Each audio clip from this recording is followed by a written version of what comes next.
Alright. Shout out mga pala mga guys sa mga taga Palapag. Oh, Palapag, Pakilapag. Ayan. At nandito muna, nag-stasyon kami. Bumili kami ng pakwan. Ito.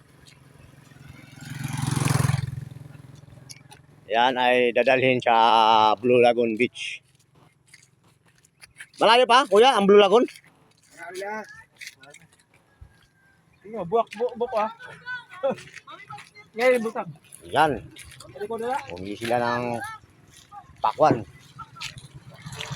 Pak 1, Pak 2, Pak 3. Ayan guys.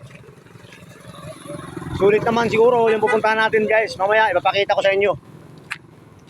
Ayan. So sa ngayon guys, sa Palapag muna tayo no. Palapag, Pakilapag. Kay na ano na. Ayan. Ayan mga kasama natin. Papunta daw kami ng Blue Lagoon. At talagang 10 bundok, 5 bukid yung tinawid namin. Abu, aman niwa. Grabe. Hindi ko na alam kung makakauwi pa kami dahil sa layo. Buti na lang yung sasakyan nila matitindi. Parang matitibay talaga. Ayan, nagsiselfie pa sila bago pumunta ng Blue Lagoon. Okay, as you can see guys, kitang-kita nyo naman kung gaano kaganda, no? Mamaya naman tayo, update tayo pagdating ng Blue Lagoon.